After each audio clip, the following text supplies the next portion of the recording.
And we just heard from Victoria Murphy there, an ABC News Royal contributor. We want to bring her on live now for a bit more of the reaction here. Victoria, I know there's been no official comment from Buckingham Palace, but what is the reaction so far overseas to this trailer?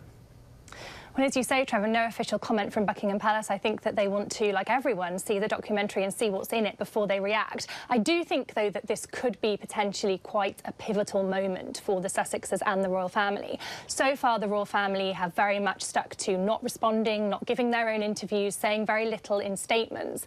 But I do think we're looking here at several hours of programming, and depending on what's said, we could potentially see a change in tactic from the royal family. We could maybe see them speak out a little bit more if they feel the need to contradict the narrative. In the same vein, we're already seeing pushback from the media, which it looks like are going to be heavily criticised in the documentary, pushing back against some of those narratives that we've just heard, those images of mass media moments, making the point that some of them had nothing to do with the royals and some of them were moments where the media was actually invited to be there.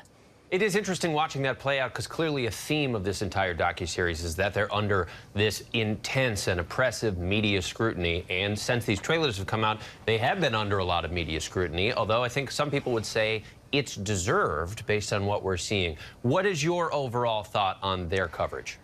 Well, I also think as well some people would say it's very different to the media scrutiny that Diana received, and they evoke her memory in the documentary. They speak about the parallels there, but I think a lot of people would say, well, there are not really direct parallels because Diana was physically pursued by photographers on a daily basis, and that is not what the younger royals face. But clearly from their perspective, I think Harry very much feels, and this comes across very strongly in the documentary and trailer so far and in previous interviews that he's given, that it's triggering for him. When he hears cameras flashing, he gets taken right back to that moment, and his feelings about the intensity of the media scrutiny draw parallels. But other people would say, well, if he's hearing a camera that's been invited on an official engagement, then is it fair to draw those parallels? So I think we're going to see a lot of debate, a lot of controversy around this documentary, and as you say, it's going to be scrutinised very, very closely. What would it take from this docuseries for it to enact some kind of permanent change or irreparable damage? I'm curious because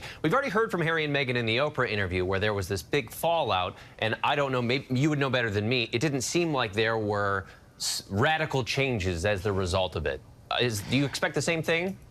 I think that's true, and I also think what's interesting is that public opinion doesn't seem to have shifted radically. So we get these huge outcries and there's lots of controversy, but if you look at polling, the working royals remain very popular, and their popularity hasn't really changed. And Harry and Meghan have been polling a lot lower since they stepped back from the royal family. So I think a big test here is really, can they shift the dial on public opinion with this? And I think what we need to hear from them in order to change those minds of people who are perhaps unsure what to think here is specific examples with evidence, not just views or opinions or feelings, but specific examples of things that they faced that might move the dial on how people see this. And I think that is what it's going to take in order to shift public opinion. All right, Victoria Murphy, always good to talk to you. Thank you very much for your time. Hi, everyone. George Stephanopoulos here. Thanks for checking out the ABC News YouTube channel. If you'd like to get more videos, show highlights, and watch live event coverage, click on the right over here to subscribe to our channel. And don't forget to download the ABC News app for breaking news alerts. Thanks for watching.